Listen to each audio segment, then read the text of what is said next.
που για την καθυστέρηση. Ναι, έγινε για το recording.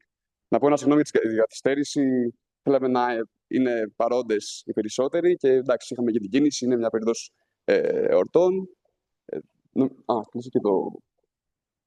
Οπότε ήταν αναμενόμενο να υπάρχουν καθυστερήσεις. Ευχαριστώ πολύ για όσους περίμεναν. Αυτή είναι μια εκδήλωση που στην ουσία ήταν μια πρωτοβουλία που άρχισε από μένα και μετά ακολούθησαν και οι υπόλοιποι εδώ. Είμαστε η νεολαία, ας το πούμε, της Ακτίδας. Εμείς, νομίζω, προτιμούμε να αυτοαποκαλούμαστε η Gen Z. Δίνει μια έτσι νότα πιο μοντέρνα, ας το πούμε. Οπότε η Gen Z του όμιλου της Ακτίδας. Και ήταν κυρίως ο στόχος, είναι μια εισαγωγική εκδήλωση. Να παρουσιαστούμε εμείς σαν νέοι, ότι υπάρχουμε, ότι ασχολούμαστε με την Ακτίδα. Ξεκίνησε αυτή η ενασχόληση πριν 2 μήνες περίπου. Εγώ ήμουν στην Αμερική. Τα παιδιά ήταν εδώ στην Ελλάδα. Θα μας κάνει και μια παρουσίαση του εαυτού της και ο Περικλής στο Βέλγιο. Οπότε συνοηθήκαμε λίγο μεταξύ μας, προφανώς διαδικτυακές συναντήσεις κτλ. Και είπαμε θα κάνουμε μια εκδήλωση για να εκδηλώσουμε το ενδιαφέρον μας για αυτόν τον όμιλο και γενικότερα για την πολιτική. Να πω επίσης ότι για όσοι θέλουν τουαλέτα είναι στον ημιόροφο. Υπάρχει διαθέσιμη τουαλέτα. Σημαντικό αυτό. Καλά θα μπορεί. Νομίζω πρέπει να είναι έξω το καλά θα απορριμμάτων, δεν το σωστός. Εντάξει. Μετά, να πω επίσης ότι όλοι έχουν το δικαίωμα να μιλήσουν, γιατί ο στόχος ήταν να είναι μια ανοιχτή εκδήλωση, να είναι μια θεολογική συζήτηση όπως αναγράφηκε στην πρόσκληση. Γιατί δεν θέλουμε να κάνουμε μια εκδήλωση τύπου πάνελ. Θέλουμε να είναι λίγο πιο προχωρημένο, ας το πούμε. Να μιλήσουμε εμείς, να πούμε τα δικά μας, ποιο είναι το όραμά μας, τι θέλουμε, τι επιδιώκουμε. Αλλά να ακούσουμε και εσάς, όλους τους παρευρισκόμενους και εννοείται τους παρευρισκόμενους, όχι διασώσεις, αλλά διαδικτυακά τους συμμετέχοντες. Γι' αυτό, αν με ακούτε και στο Zoom, θα παρακαλέσω όποτε θέλετε να τοποθετηθείτε. Νιώστε ελεύθερα. Ερώτηση, σχόλιο, οτιδήποτε. Εμείς θα κάνουμε εισηγήσεις εδώ πέρα, οι 3 εισηγητές. Οπότε, μετά από τις εισηγήσεις μας, τις βασικές που θα παρουσιάσουμε το όραμα, θα δώσουμε κυρίως σε εσάς το λόγο.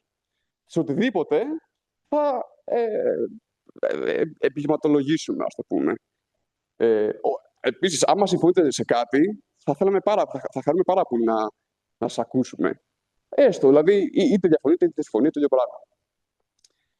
Επίσης, θα σημειώσουμε εδώ ότι δεν είμαστε ειδικοί. Εδώ είναι think tank, δεξαμενής σκέψης, οπότε απλά θα εκφράσουμε τις σκέψεις μας και τις απόψεις μας, χωρίς να μπούμε ειδικά σε κάποιο τομέα. Οπότε, ίσως να μην μπορούμε να απαντήσουμε σε κάποιες ερωτήσεις ειδικά, αλλά πιο γενικά. Σωστά δεν λέω? Ωραία.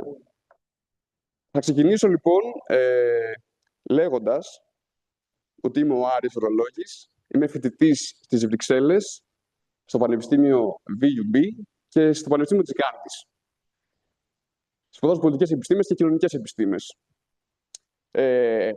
Έχω ένα τρελό ενδιαφέρον και πάθος για την πολιτική. Μεταξύ άλλων. Και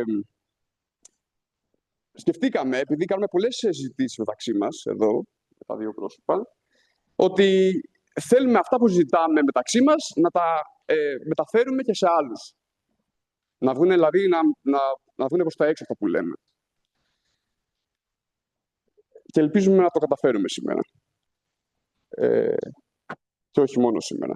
Εδώ βλέπω κάποιον. Θέλεις, Περικλή, να κάνεις μια μικρή εισαγωγή? Βεβαίως. Ωραία. Την καλησπέρα μου για από μένα. Να σας ευχαριστήσω και εγώ με τη σειρά μου. Είναι πολύ σημαντική η παρουσία σας εδώ. Μία μικρή παράκληση. Λόγω της οικονομίας του χρόνου, θα παρακαλούσα για την κάθε εισήγηση ή τοποθέτηση να μην υπερβαίνει το 3 τετράλεπτο. Μακάρι να είχαμε όλο τον χρόνο του κόσμου, καταλαβαίνετε. Από εκεί και πέρα, προς επίρρωση των λεγόμενων του φίλου και συνοδοιπόρου Άρη, έχω να πω το ότι είναι δυστυχές το ότι στις περισσότερες παρέες αυτή τη στιγμή είτε θα ακούς πλήρη αδιαφορία, είτε θα ακούς συζητήσεις και τοποθετήσεις για χούντες, για ακραίες συμπεριφορές και για ανατροπή του καθεστώτος. Δεν υπάρχει καμία συζήτηση για διατήρηση της υπάρχουσας δημοκρατίας. Όλοι μιλάνε για ανατροπή. Και αυτές οι φωνές, αντί να ψάξουμε να βρούμε γιατί έχουν πάει προς τα εκεί, προς αυτή την κατεύθυνση, απλώς απομονώνονται και λέγονται ως ακραίοι. Εμείς λοιπόν έχουμε ως στόχο να μιλήσουμε για θεσμικές ανεπάρκειες του πολιτεύματος, για συνταγματικές μεταρρυθμίσεις και αλλαγές και κυρίως περισσότερη αμεσότητα στη συμμετοχή των πολιτών. Δεν νοείται δημοκρατία χωρίς συμμετοχή και συμμετοχή κυρίως από τη βάση. Αυτό συνεπάγεται βεβαίως και με αποκέντρωση των εξουσιών και με ενισχυμένες τοπικές αυτοδιοικούμενες κοινότητες. Αυτό είναι το βασικό μας όραμα. Η δημοκρατία, όταν δεν λειτουργεί, δεν πρέπει να ανατρέπεται, ούτε να γίνονται συζητήσεις για άλλου είδους πολιτεύματα, αλλά να ενισχύεται από τη βάση και τη συμμετοχή. Αυτό είχα να κάνω σαν εισαγωγική συζήτηση. Θα δώσω το μικρόφωνο στην Πριν το δώσεις, θέλω να μας πει και για σένα, δηλαδή τι κάνεις, ποιος είσαι, για να ξέρουμε λίγο για σένα. Εγώ αυτή τη στιγμή βρίσκομαι στις Βρυξέλλες, εργάζομαι στο Ευρωπαϊκό Κοινοβούλιο. Προφανώς είναι το κέντρο της γραφειοκρατίας, οπότε μαθαίνουμε και λίγο πιο γραφειοκρατικά. Και επειδή έχω πάρει μια γερή γεύση από το πώς λειτουργούν οι θεσμοί, ακριβώς για αυτό το λόγο θα ήθελα να υπάρχει μια αμεσότητα στη συμμετοχή και μια συμμετοχή από τη βάση κυρίως. Και να υπάρχει κίνητρο. Δεν υπάρχει κανένα κίνητρο. Λέμε ότι η Ελλάδα τρώει τα παιδιά της και ότι οι νέοι αποδημούν, ενώ δεν υπάρχει κανένα κίνητρο. Απλά δηλαδή μένουμε στην κατηγορία. Εγώ λοιπόν μέσα από τις Βρυξέλλες συνεχώς παρακολουθώ τα τεκτενόμενα. Με ενδιαφέρει η κατάσταση στην Ελλάδα προφανώς. Έχω και στόχο να επιστρέψω κάποια στιγμή. Και ευελπιστώ πραγματικά μέσω από τέτοιου είδους δράσεις, γιατί δεν είναι μόνο η δικιά μας δράση, η μοναδική, μέσα του διαλόγου να υπάρξει μια νέα πνοή, μια νέα σκέψη για δημιουργία. Να σημειώσω όμως, μάλλον είσαι λίγο ντροπαλός και δεν το λες, είναι 25 χρονών, έχει τελειώσει Πάντιο Πανεπιστήμιο, όχι, να τα ξέρουμε κι αυτά, πολιτικές επιστήμες και ιστορία. Οπότε είναι ένα αντικείμενο που έχει μια σχέση με αυτά που θέλουμε να επιδιώξουμε. Και εδώ θέλω να δώσω το βήμα στην Φέη. Καλησπέρα και από μένα. Να σας ευχαριστήσω πραγματικά που είστε εδώ. Δηλαδή, εγώ είμαι πολύ χαρούμενη από τη συμμετοχή και ειδικά που βλέπω και νεότερα άτομα, γιατί σε όλες τις προσπάθειες που κάνω να μιλήσω για τον κόσμο, για την κατάσταση στην Ελλάδα, όλοι μου αποφεύγουν. Όλοι το αντιμετωπίζουν ως κάτι που δεν θέλουμε να συζητήσουμε, που φοβόμαστε να συζητήσουμε, γιατί θεωρούμε ότι δεν υπάρχει λύση. Εμείς έχουμε κάποιες ιδέες ενδυτικά για το πώς θα μπορούσε να γίνει το σύστημα καλύτερο, πιο δημοκρατικό και να πείθει τον κόσμο να θέλει να ασχοληθεί με αυτό. Γιατί εφόσον θέλουμε να ζούμε σε μια δημοκρατία, πρέπει να απαιτούμε να ασχολείται ο ίδιος ο κόσμος στη δημιουργία αυτής. Οπότε θα αναλύσουμε κάποιες από τις ιδέες μας για το πώς περιμένουμε να γίνει αυτό και θέλουμε πραγματικά να ακούσουμε κυρίως εσάς, γιατί αυτός είναι ο μόνος τρόπος να υπάρξει αυτό το όραμα που θέλουμε εμείς, το όραμα της πραγματικής δημοκρατίας. Να πω και για μένα, βέβαια, Σάρη. Λοιπόν, εγώ σπουδάζω Marketing και Επικοινωνία στο Οικονομικό Πανεπιστήμιο Αθηνών. Θα μου πείτε τι κάνεις εσύ εδώ, άρα. Το θέμα είναι ότι σε έναν ιδανικό κόσμο που θα μπορούσα να έχω επαγγελματική αποκατάσταση από τις πολιτικές επιστήμες, από τη φιλοσοφία, ίσως να ακολουθούσα κάτι τέτοιο. Αλλά με τις παρούσες συνθήκες οδηγήθηκα εκεί και είμαι χαρούμενη με την επιλογή μου, αλλά προφανώς δεν μου φτάνει. Γιατί έχω αυτό το πάθος μέσα μου για μια δικαιοσύνη που όλοι αξίζουμε και για έναν κόσμο όπου θα μπορεί ο καθένας να ακολουθήσει τα όνειρά του και όχι αυτό που του απαιτεί η αγορά ή αυτό που είναι ανάγκη να κάνει. Αυτά για μένα. Δεν θέλω να επεκταθώ, γιατί κυρίως θέλω να ακούσω εσάς και θέλω να συζητήσουμε λίγο τις θεματικές μας πρώτα. Θες να ξεκινήσεις? Ναι. Θέλω να ξεκινήσω όχι μόνο επειδή είμαι συντονιστής, αλλά και επειδή είπε μια λέξη που εγώ τώρα πιάστηκα και θέλω να μου κάνεις πάρα πολύ ωραία πάσα. Είπε τη λέξη δικαιοσύνη. Οπότε, εμείς σαν ομάδα, προφανώς και ο Πάνος, είπαμε, θέλουμε να ξεκινήσουμε κάνοντας την Ελλάδα πιο δίκαια, το σύστημα πιο δίκαιο. Δεν γίνεται να ζητάς δημοκρατία άμα βλέπεις Παίρνω. Άμα βλέπεις ότι υπάρχουν παθογένειες στη δικαιοσύνη. Εγώ είμαι ένας άνθρωπος που διαβάζω προφανώς για το πανεπιστήμιο, αλλά ίσως το μεγαλύτερο ποσοστό είναι εκτός πανεπιστημίου. Γιατί έχω πάθος για την συγκριτική πολιτική. Το έχω πει και στα παιδιά, τα ξέρουμε. Κάθομαι και αναλύω μαζί με τον καλύτερο βοηθό μου, τον Big Brother, όπως λέει και ο πατέρας μου, το ChatGPT, που είναι πάρα πολύ σημαντικό εργαλείο, γιατί λέει πράγματα που αλλιώς δεν θα μπορούσα να τα ξέρω.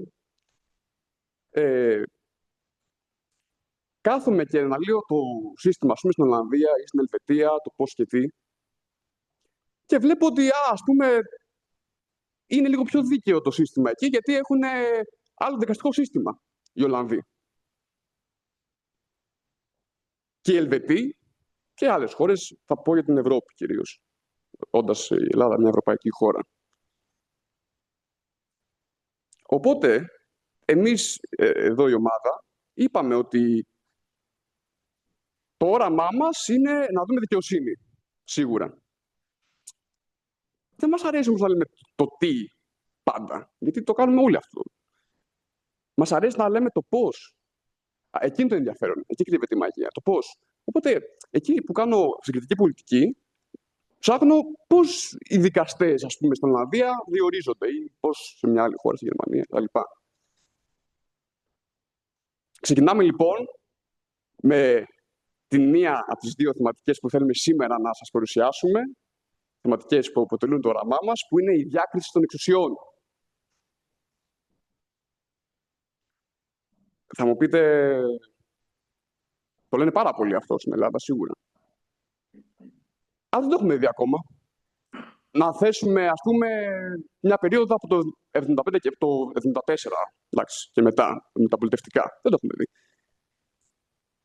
Όταν λέμε διάκριση εξουσιών, εννοούμε κυρίως δύο πράγματα. Εννοούμε οι δικαστές να είναι πιο ανεξάρτητοι, σίγουρα, και να εφαρμόζεται, όχι μόνο να υπάρχει, αλλά να εφαρμόζεται το ασυμβίβαστο μεταξύ βουλευτή και υπουργού. Να πιάσω το ασυμβίβαστο. Κάποιος μπορεί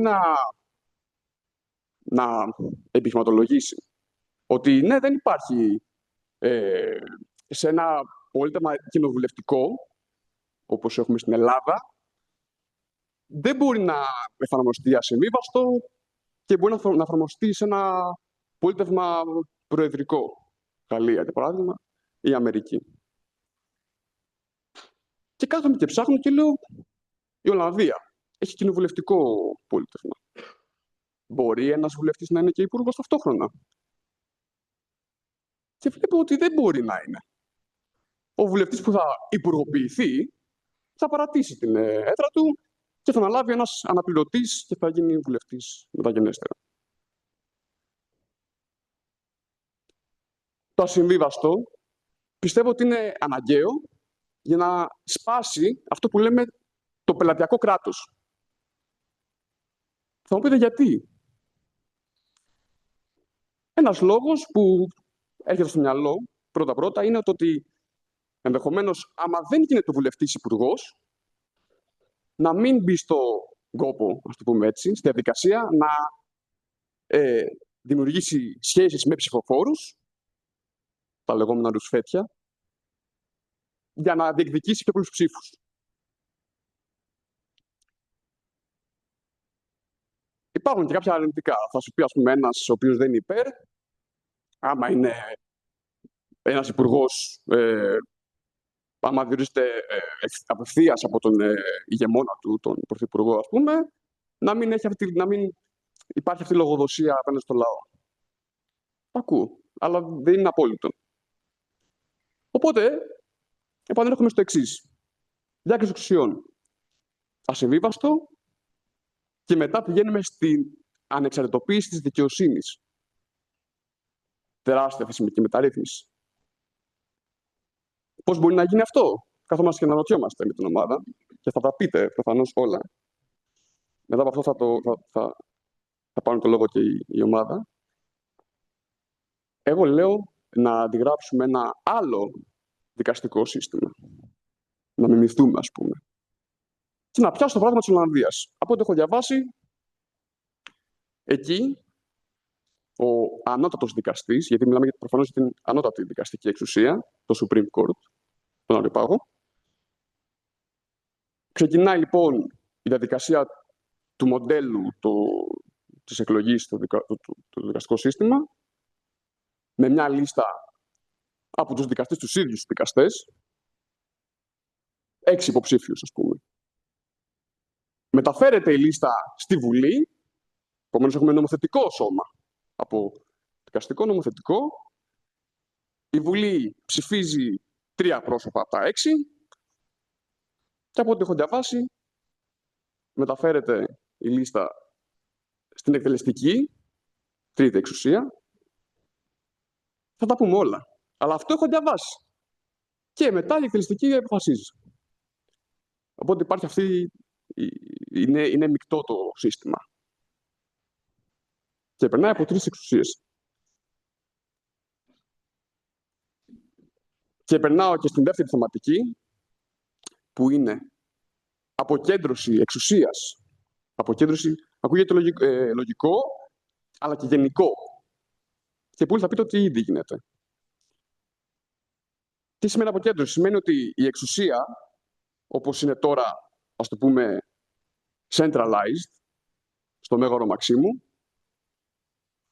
μοιράζεται, από μια έννοια, προφανώς στις εξουσίες νομοθετική, δικαστική, και αυτό λέμε διάκριση των εξουσιών, αλλά μοιράζεται, ας το πούμε, διοχετεύεται, στην τοπική αυτοδιοίκηση. Που επίσης γίνεται σε άλλα κράτη, όπως η Ολλανδία. Εμείς έχουμε τοπική αυτοδιοίκηση τυπικά. Περιφέρειες, 13 περιφέρειες, τα έχουν μοιράσει. Και πολλούς δήμους. Το ερώτημά μας, αυτό το ερώτημα που μας προκύπτει, είναι κατά πόσο είναι λειτουργικές οι περιφέρειες και αντιστοίχως οι δήμοι. Κατά πόσο δηλαδή τους έχουν όταν τους έχει δώσει η κυβέρνηση ουσιαστικές αρμοδιότητες. Όταν λέω αρμοδιότητες, εννοώ διοικητικές αρμοδιότητες, πολιτικές αρμοδιότητες και οικονομικές αρμοδιότητες. Αυτό είναι το ερώτημα.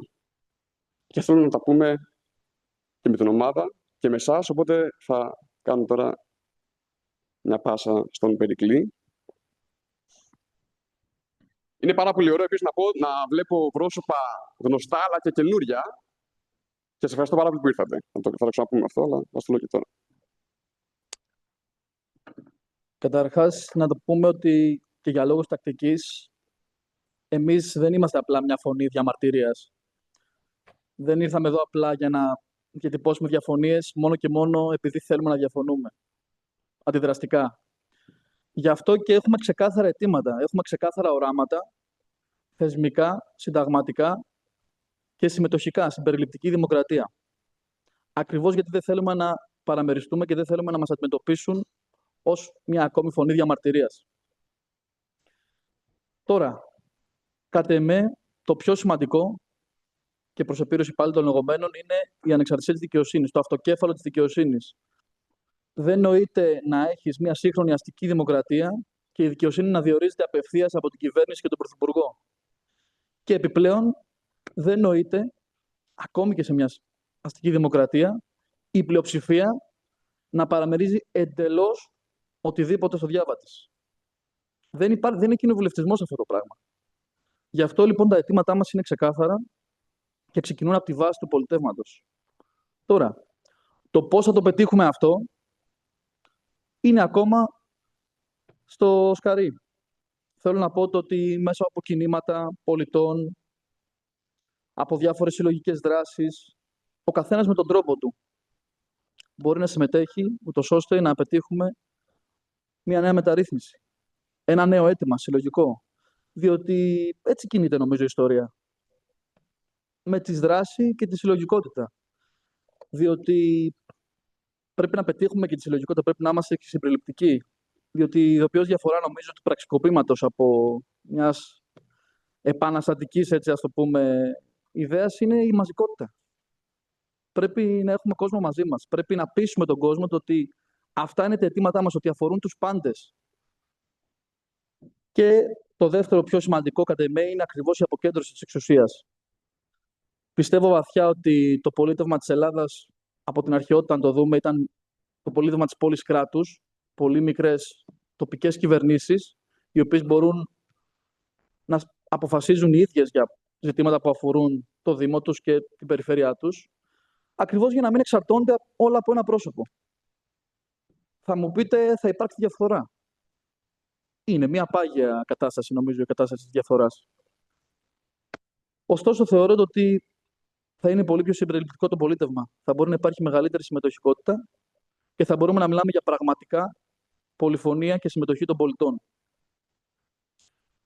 Τώρα, πάνω σε αυτά που έχουμε πει, για να, όπως είπαμε, να είμαστε και σύντομοι και ευθύς για την οικονομία της συζήτησης. Υπάρχει κάποια επισήμανση πάνω σε αυτά που έχουμε πει? Θα θέλετε να συμπληρώσετε κάποιος κάτι, κάποια?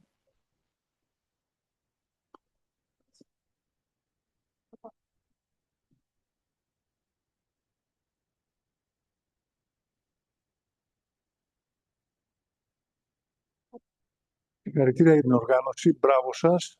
Χαιρόμαστε που είστε εδώ. Μας δίνετε και σε εμάς σκέψη και έμπνευση.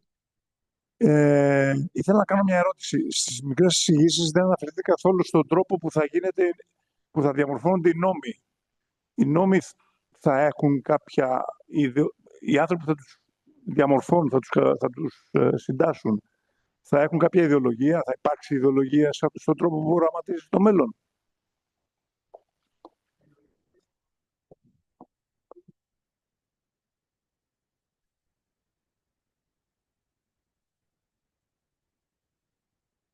Εννοείται να υπάρχει κάποια ιδεολογία στους νομοθέτες. Κοιτάξτε, αυτό νομίζω το ορίζει το Σύνταγμα. Θα σας πω το εξής. Ένας νόμος έχει πάντα περιθώρια βελτίωσης.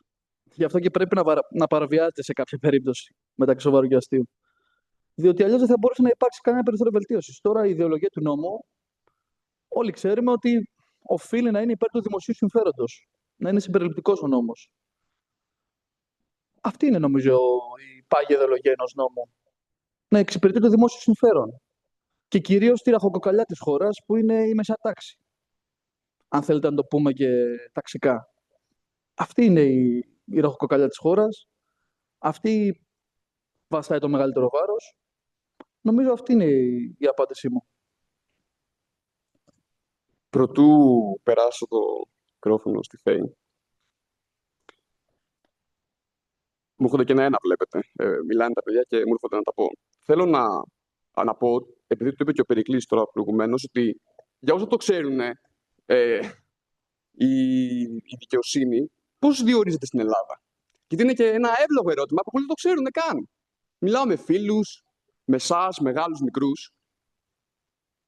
Πώς θα ξεκινήσουμε να πετούμε αλλαγή όταν εμείς οι ίδιοι δεν ξέρουμε πώς λειτουργεί το σύστημα? Να τα πούμε και να τα πούμε. Να μην τα πούμε για όσοι το ξέρουν. Το δικαστικό σύστημα, κυρίες και κύριοι, περνάει, εν πολλοίς τουλάχιστον, από τον Πρωθυπουργό. Δηλαδή, διορίζεται από τον Υπουργό Δικαιοσύνης, προφανώς μεταξύ συνομιλίας, συνεννοήσεως με τον Πρωθυπουργό. Δεν το δέχομαι εγώ αυτό. Δεν αποδέχομαι δηλαδή η δικαιοσύνη να διορίζεται από ένα πρόσωπο, ας πούμε. Γιατί εντάξει, ο Υπουργός με τον Πρωθυπουργό έχουν την ίδια άποψη. Έτσι. Γι' αυτό ζητάμε με πάθος, επαναλημμένα, αλλαγή του μοντέλου της εκλογής των ανώτατων δικαστών. Για μένα αυτό πρέπει να ζητάμε. Να πιάσουμε κάτι συγκεκριμένο και να το απαιτούμε. Όχι γενικά και αόριστα. Δικαιοσύνη, δικαιοσύνη, δικαιοσύνη. Ναι, δικαιοσύνη, αλλά όταν θα επικαλείται ότι υπάρχει δικαιοσύνη και ότι είναι ανεξάρτητη, και εσύ δεν μπορείς να αντικρούσεις το επιχείρημα επειδή δεν ξέρεις πολύ βασικά πράγματα. Η άποψή σου είναι λίγο, θα περάσει, δηλαδή την ακούει ο άλλος βερεσέ, ας πούμε, πιο λαϊκά. Όταν όμως ξέρεις, γιατί η γνώση είναι εργαλείο, είναι όπλο. Όταν ξέρεις και πας στοχευμένα και στάς κάτι, ενδεχομένως θα σε ακούσει. Γιατί πλέον δεν είσαι στον αέρα, ξέρεις πράγματα. Και θα προσθέσω ότι θέλω να ακούσω βασικά και για τη γνώμη σας για τις θεματικές, για την διάκριση και την αποκέντρωση. Μας είπε και ο Περικλής κάποια άλλα πράγματα πιο επιδερμικά, θα τα πούμε και μαζί σας, πιστεύω, γιατί σίγουρα έχετε σχόλια και ερωτήσεις. Θέλω να μας πει και Φέη μερικά πράγματα. Πριν πω κι εγώ μερικά πράγματα, θα ήθελα πρώτα να σας ρωτήσω. Εσάς, ποιο σας φαίνεται ότι θα έπρεπε να είναι η προτεραιότητά μας από αυτά? Σας ακούγονται σημαντικά εσείς? Τι θα ήταν το πρώτο πράγμα που θα αλλάζατε, αν μπορούσατε? Υπάρχει κάποιος? Τη δικαιοσύνη, ναι. Συμφωνείτε λοιπόν? Θέλετε να μιλήσετε? Κύριος?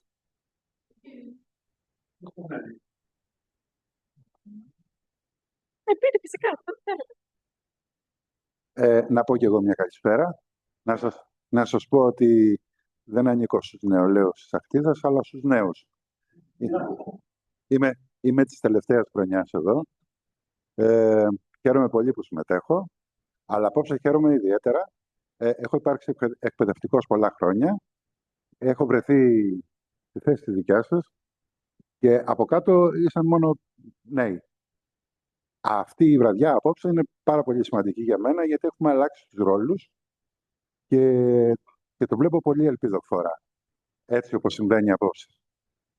Όμως, μοιραία, η πιο μεγάλη, όπως εγώ, σε σχέση τουλάχιστον με εσάς, κουβαλάμε στην πλάτη μας τεράστια εμπειρία, τις πιο πολλές φορές απογοητευτική για ό,τι συμβαίνει γύρω μας.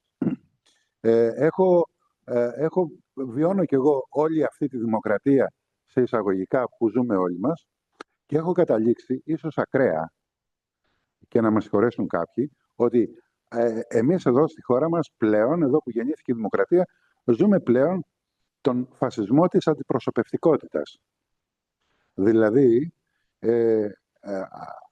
εκλέγονται κάποιοι με τον τρόπο που τους εκλέγουμε, με αυτόν που έχουμε υιοθετήσει, οι οποίοι βρίσκονται εκεί που βρίσκονται για μία τετραετία ή για όσο ορίζει η θητεία τους και δεν απολογούνται και δεν ανακαλούνται ποτέ, με κανέναν τρόπο. Αυτός είναι ένας άκρατος φασισμός της αντιπροσωπευτικότητας. Ενώ δηλαδή μας αντιπροσωπεύουν, όχι μας εκπροσωπούν, και τελικά όμως είναι βραχνές πάνω από το κεφάλι μας η χωρίς απολογία καθημερινή δράση τους. Αυτό για μένα νομίζω ότι όχι μόνο έχει αγγίξει τα όρια του φασισμού, της αντιπροσωπευτικότητας, της δημοκρατικής αντιπροσωπευτικότητας, αλλά έχει φύγει από τη δημοκρατία εντελώς. Ο λαός δεν συμμετέχει ποτέ. Νομίζω λοιπόν, εσείς με τα φρέσκα μυαλά που κουβαλάτε τώρα και με τις φρέσκες ιδέες, και βλέπω ότι είστε και καλοστουδαγμένα παιδιά, νομίζω ότι πρέπει να μπείτε σε αυτή τη διαδικασία. Έβαλα στο μυαλό μου κάποια στιγμή αυτό που συμβαίνει στην Ελβετία. Στην Ελβετία έχουμε 1, 2 ή 3 δημοψηφίσματα κάθε εβδομάδα και αναπεριοχή. Συμμετέχει ο πολίτης ακόμα και για τη δημιουργία ενός γηπέδου. Λέει τη γνώμη του, δεν αποφασίζει μόνο ένας ή ένα κονκλάδιο των υπουργών. Άρα λοιπόν, νομίζω ότι πρέπει, παλεύοντας εκεί που πάτε να κάτε, και μπράβο σας, χίλια μπράβο, και μπράβο και στην Ακτίδα που δημιούργησε το τμήμα των νεολαίων, νομίζω ότι πρέπει να ξεκινήσετε από εκεί. Ευχαριστώ. Ο κύριος Μελέτης. Πριν απαντήσουμε εμείς, Άρη, δεν ξέρω αν έχει σκεφτεί ήδη απάντηση. Πάντα. Να κάνει ένα σχόλιο ο κύριος Μελετόπουλος πρώτα. Λοιπόν, παιδιά, είμαι εντυπωσιασμένος από την διάβια της σκέψης σας και επίσης είναι πάρα πολύ σημαντικό ότι δεν αντιδράσατε σε αυτή την παρακμή που ζούμε πηγαίνοντας σε κάποιο άκρο. Γιατί πράγματι, αν δείτε τις συζητήσεις στο Twitter, στο Facebook κτλ., οι μισοί θέλουν να σφάξουν τους άλλους μισούς. Να μην σας πω ότι παρακαλάμε όλοι να γίνει λειτουργικός πόλεμος, να χάσουμε το μισό Αιγαίο για να βρουν την ευκαιρία να επιτεθούν στους αντιπάλους τους και να τους εξοντώσουν. Δηλαδή, η συζήτηση έχει φτάσει σε ένα βαθμό πρωτογονισμού απίστευτο. Εξαιρετικά όριμο από μέρους σας που λέτε ότι η λύση δεν είναι να καταργήσουμε τη δημοκρατία, αλλά να την εμβαθύνουμε.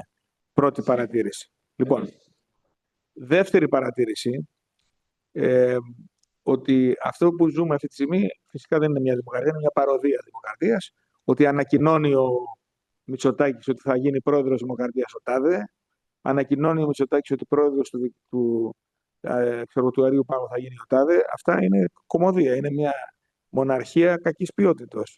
Πολλό δε μάλλον που ο Μητσοτάκης και ο κάθε Μητσοτάκης δεν εκλέγεται πραγματικά με την πλειοψηφία του ελληνικού λαού, αλλά με ένα πολλοστιμόριο λόγω της μεγάλης αποχής και του εκλογικού συστήματος, με ένα 12,5% γέννησε πρωθυπουργός με την πλειοψηφία των ανδρών στη Βουλή. Λοιπόν, τρίτη παρατήρηση, το ασυμβίβαστο και την ανεξαρτησία της δικαιοσύνης. Είναι κλειδιά αυτά τα αιτήματα. Εγώ προσωπικά είχα αναλυτικά αρθρογραφήσει για αυτά το 2011 και το 2007 σε δύο φάσεις. Και απλά προσθέτω λοιπόν στη σκέψη σας ότι κατά την ταπεινότατη γνώμη μου η ανεξαρτησία της δικαιοσύνης θα επιτευχθεί ως εξής. Οι δικαστές να εκλέγουν ένα τριπρόσωπο και από το τριπρόσωπο να αναδεικνύεται ο πρόεδρος του Ελεκτικού Συνεδρίου, του Συμβουλίου της Επικρατείας και του Αερίου Πάγου με κλήρωση. Διότι ο κλήρος είναι μη προβλέψιμος, άρα δεν μπορεί κανείς να δουλέψει για κάποιον υποψήφιο ώστε να πάρει τα ανταλλάγματα τα οποία περιμένει. Η κλήρωση είναι το απόλυτα, γι' αυτό και στην αρχαία Ελλάδα, όπως ξέρετε, το 98% των αξιωμάτων γινόταν με κλήρωση και όχι με εκλογή. Λοιπόν, και η τελευταία παρατήρηση για την, για την αυτοδιοίκηση, ότι πρέπει οπωσδήποτε να καταργηθεί ο Καλλικράτης και ο Καποδίστριας, να επανέλθουμε στις κοινότητες και τους δήμους, οι οποίοι να έχουν, όπως πολύ σωστά είπατε, και όχι μόνο πολιτική αυτοδυναμία, αλλά και οικονομική. Δηλαδή να μπορούν να έχουν κάποια έσοδα, τα οποία να διαθέτουν οι ίδιοι. Και να προσθέσω, έχω ζήσει στην Ελβετία πολλά χρόνια ως νέος και δεν είναι μόνο το δημοψήφισμα, αλλά είναι η δυνατότητα ενός αριθμού πολιτών να προκαλέσουν δημοψήφισμα, είτε το εγκρίνει η κυβέρνηση είτε όχι. Δηλαδή, 80.000 πολίτες υπογράφουμε ένα έγγραφο που λέμε ότι εμείς ζητάμε να γίνει δημοψήφισμα, να βάλουμε ας πούμε την ελληνική σημαία σε όλες τις πλατείες κτλ. Και αυτό, ασχέτως του αν η κυβέρνηση το εγκρίνει ή όχι, είναι υποχρεωμένη η κυβέρνηση να διεξαγάγει δημοψήφισμα και να εφαρμόσει το αποτέλεσμα.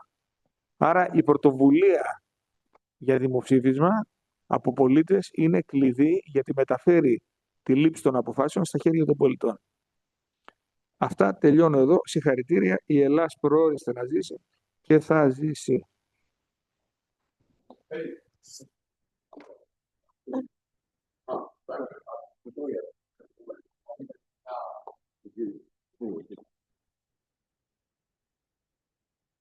Καλησπέρα. Ακούγομαι? Μάλιστα. Εγώ θα ήθελα να δώσω συγχαρητήρια. Θα ήθελα να σας δώσω συγχαρητήρια για την πρωτοβουλία. Δηλαδή το γεγονός ότι σήμερα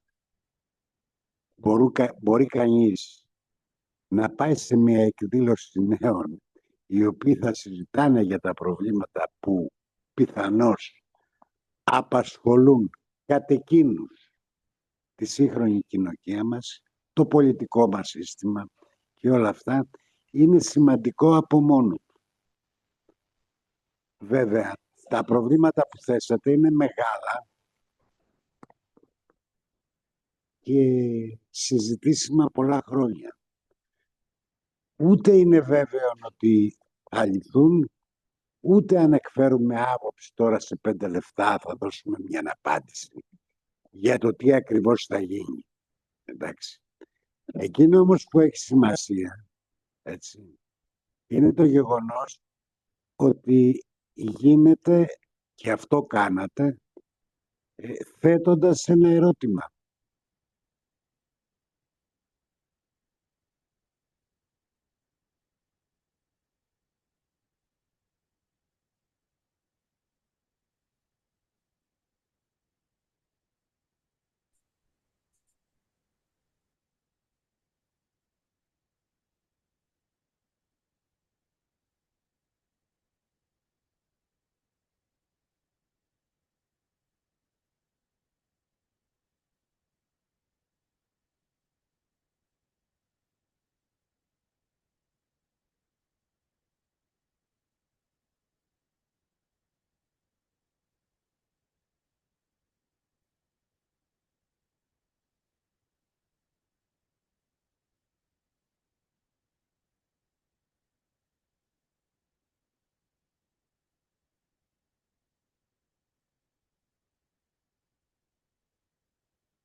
Με όποιο ορίσει.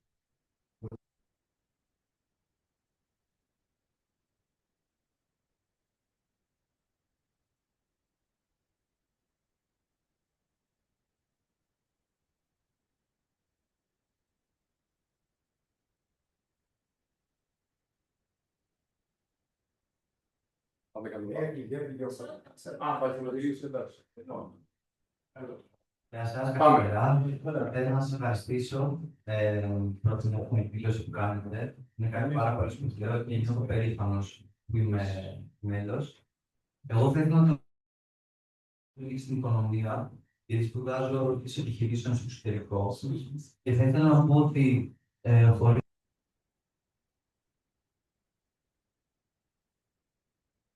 επενδύσεις στη χώρα. Και αυτό οφείλεται όχι επειδή δεν έχουμε δυναμικό, εργατικό δυναμικό ή έχουμε κακή βιογραφία, αλλά επειδή δεν υπάρχει δικαιοσύνη, υπάρχει διαφθορά, δεν υπάρχουν εμπιστοσύνη στους κανόνες και γιατί δεν υπάρχουν αυτοί οι θεσμοί, δεν μπορούμε να έχουμε καλές και ιδιωτικές επενδύσεις που βλέπουμε πιο πολύ να υπάρχουν και να λέμε συνέχεια υπάρχουν πολλές κρατικές, ευρωπαϊκές επενδύσεις και αυτές να πηγαίνουν καλά. Ιδιωτικές επενδύσεις δεν βλέπουμε να πάρει ποσοστό να ανεβαίνει. Και γι' αυτό δεν μπορούμε να δούμε, πιστεύω, ένα καλύτερο μέλλον για τους νέους και γι' αυτό πρέπει να βρεθεί μια λύση. Οπότε συμφωνώ και εγώ για τη δικαιοσύνη.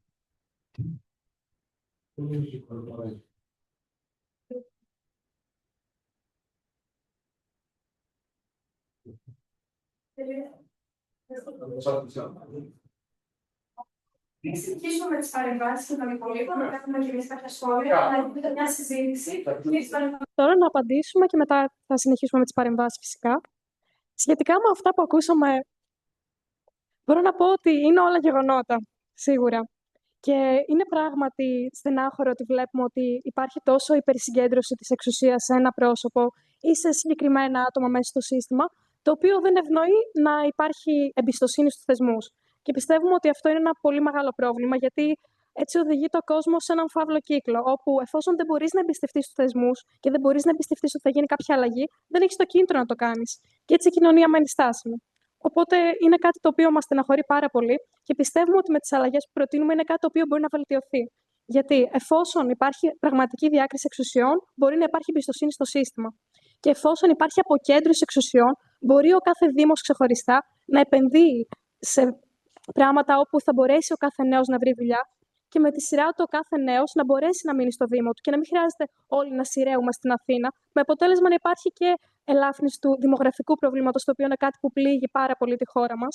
Και Άρη, εσύ δεν ξέρω τι ήθελες να προσθέσεις στις απαντήσεις σου. Με κάλυψες σε έναν βαθμό. Εγώ θέλω να πω αρχικά ότι άκουσα με τεράστια προσήλωση. Θυμήστε το όνομά σας, κύριε, ο πρώτος που... Το όνομά σας? Κύριε Αντώνη, ευχαριστώ πάρα πολύ για την παρέμβαση. Κάτω. Θέσατε κάποιους προβληματισμούς και ανησυχίες που προφανώς είναι και δικοί μας προβληματισμοί. Πολλά από αυτά που θέσατε, πιστεύω ότι ακόμα και από αυτά ξεκινάμε από τις θεσμικές παθογένειες που μας επηρεάζουν καθημερινά. Υπάρχουν, είναι εδώ και μας επηρεάζουν πολύ περισσότερες από ότι στην Ευρώπη, ας πούμε, κεντρική ή βόρεια Ευρώπη. Μην πω καν στη Σκανδιναβία. Μην πάμε εκεί. Λοιπόν, συγγνώμη, πάω πιο μακριά. Και πιστεύω ότι αυτές οι λύσεις που συγγούμαστε είναι, δηλαδή, ακουμπάνε και τους προβληματισμούς τους δικούς σας. Γι' αυτό, μετά από εδώ, όταν τελειώσει η εκδήλωση αύριο το πρωί που θα ξυπνήσετε, θα ήθελα πολύ να αφουγκράσετε, ας πούμε, το όραμά μας και να πείτε μήπως άμα γίνει αυτό, τα επιμέρους, αυτά που θέσατε, επιληθούν. Αν γίνουν θεσμικές, ριζικές μεταρρυθμίσεις. Όπως, για παράδειγμα, η διάκριση εξουσιών, Τι πιο ριζικό από αυτό? Θα μας πεις. Και η αποκέντρωση εξουσιών μάλλον. Θα πω επίσης, που δεν το είπα και πριν, για όσοι δεν το ξέρουν, είναι ένα κράτος που πολλοί εδώ μέσα συμφωνούμε, πρωθυπουργοκεντρικό. Γιατί όλες αυτές οι εξουσίες περνάνε από έναν άνθρωπο. Τον ηγεμόνα, δηλαδή τον πρωθυπουργό. Όλες. Ποια δεν περνάει? Και θέλω πραγματικά να μου απαντήσετε. Η δικαστική, η νομοθετική, η εκτελεστική, που είναι ο ίδιος, οπότε σίγουρα περνάει από αυτόν. Το κακό είναι ότι περνάει σε βαθμό ακραίο. Όλοι οι υπουργοί πρέπει να συμφωνούν με τον πρωθυπουργό. Και το άλλο είναι για το ασύμβαστο που δεν σας είπα, το ασυμβίβαστο. Θέλω να αναρωτηθείτε, γιατί εγώ έχω διερωτηθεί πάρα πολλές φορές. Γιατί οι υπουργοί μας, οι Έλληνες υπουργοί, έχουν τους περισσότερους ψήφους? Είναι τυχαίο? Ή είναι απλά μια επιβράβευση? Μας έφερες τόσους ψήφους, πάρε και την καρέκλα. Μιλάω και για τους υπουργούς, αλλά πόσο μάλλον για τους υπουργούς. Σας προκαλώ λοιπόν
Και εδώ επισέρχεται και ο υπερκαταναλωτισμός που πλέον επικρατεί σε όλες τις ζωές μας. Σκεφτείτε δηλαδή λίγο, όλοι από εμάς έχουμε δεδομένο το ότι θα έχουμε ένα πάρα πολύ καλό κινητό ακραίας τεχνολογίας, χωρίς απλά να μας κάνει τα βασικά. Έτσι το θέλουμε. Από τα ρούχα, από όλα αυτά τα γεγονότα. Εγώ λοιπόν ξεκινάω από εκεί πάντα όταν μιλάμε για την νοοτροπία, η οποία συνδέεται με την οικονομία. Αν αρκείσαι στα βασικά και απλά και επιζητείς δικαιοσύνη, θεσμικές αλλαγές και ποιότητα ζωής, η οποία δεν συνεπάγεται με ταξίδια, διακοποδάνεια και καταναλωτισμό, τότε όντως θα μπορείς να έχεις και την υπομονή και την προσμονή, ούτως ώστε να επέλθει μια αλλαγή. Να σας ρωτήσω κάτι πάνω σε αυτό. Ναι, Γιατί βεβαίως. εδώ τώρα τίθεται το θέμα της οικονομίας. Επιμέρους θέμα είναι αυτό. Που δεν το έχουμε καν ακουμπήσει, γιατί δεν θέλουμε να το παίξουμε και ειδικοί. Το έχουμε συμφωνήσει όλοι εδώ πέρα, νομίζω. Αλλά θέλω να πω πώς συνδέεται η οικονομία με την αποκέντρωση. Θέλω να το πω αυτό.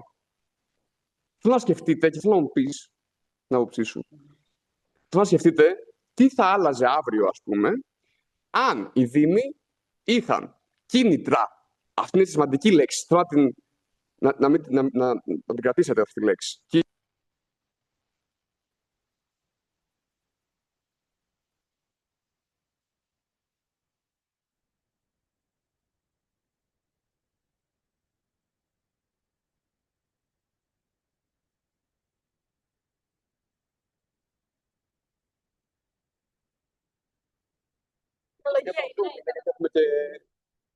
Συμμετέχονται στο. Εντάξει τώρα.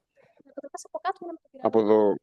Όσο μπορείς πιο κάτω. Κάνε και μια έκκληση στους συμμετέχοντες στο Zoom, αν θέλουν να συμμετέχουν. Ναι, σωστά. Όποιος Θέλω να μου.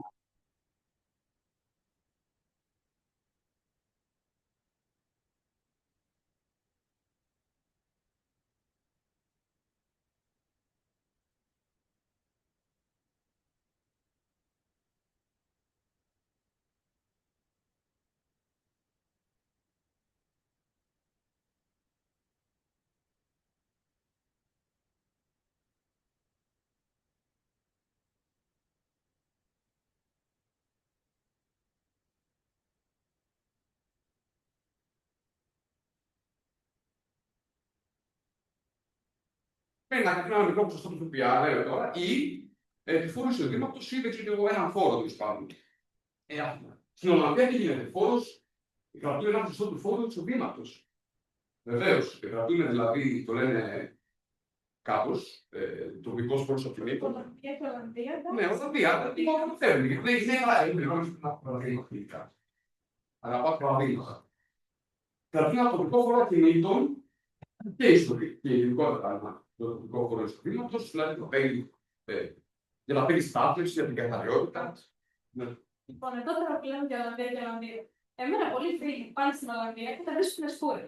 Γιατί γενικά οι νέοι στην Ελλάδα έχουμε πολύ την εντύπωση ότι παντού είναι καλύτερα από την Ελλάδα. Α βάλουμε στο μυαλό μα ότι δεν είναι έτσι. Ότι γενικά υπάρχει παγκόσμια οικονομική κρίση και ειδικότερα στην Ευρώπη υπάρχουν παντού προβλήματα. Οπότε θα μπορούσαμε να μείνουμε στη χώρα μα. Μιλήσουμε συγκεκριμένα όμως αυτό το θέμα είναι σημαντικό.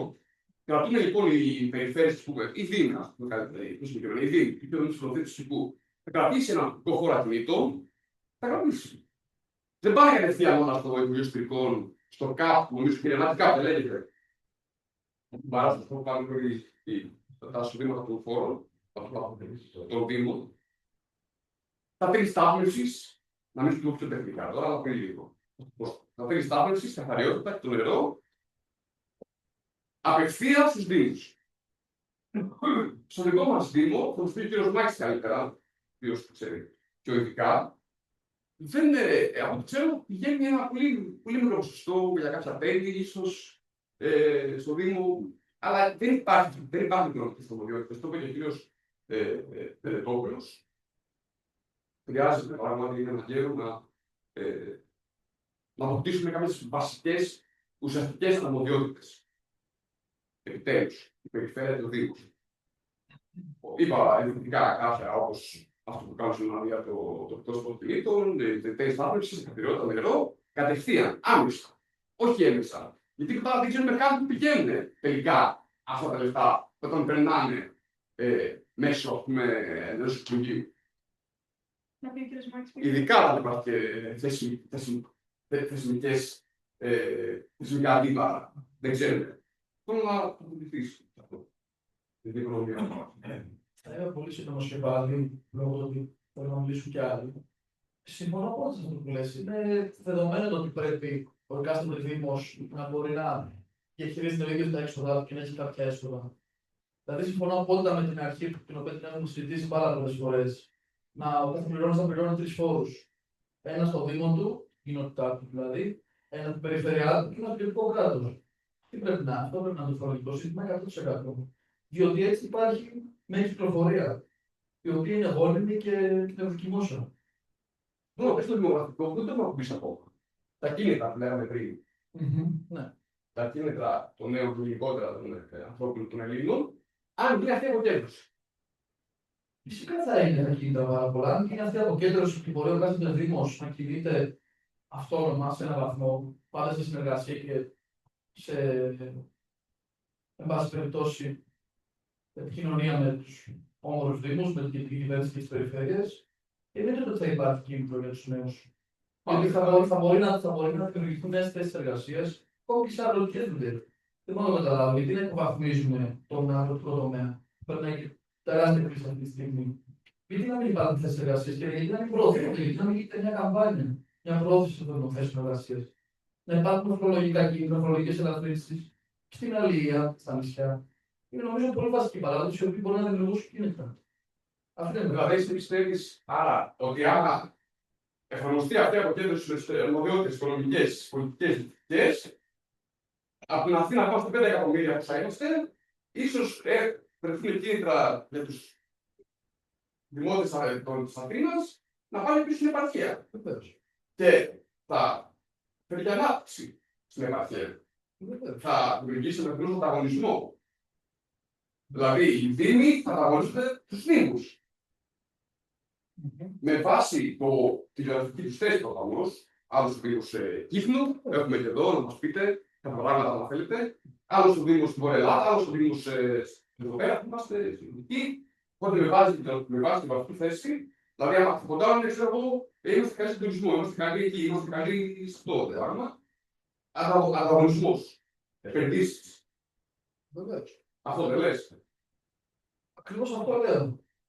Και είναι πάλι θέμα νοοτροπίας. Πρέπει κατά κάποιο τρόπο να προωθήσουμε μια νέα νοοτροπία παράλληλα με την οικονομική και τη θεσμική, στο ότι πρέπει να μας ενδιαφέρει κυρίως η ποιότητα ζωής. Η ποιότητα ζωής όμως όχι στο καταναλωτικό μοντέλο ή στο μοντέλο του φαίνεστε, αλλά στο να μπορούμε να επικοινωνούμε, να έχουμε πραγματική κοινωνία πολιτών. Αυτό είναι το όραμα της δημοκρατίας άλλως. Να υπάρχει συμμετοχή και συμπερίληψη.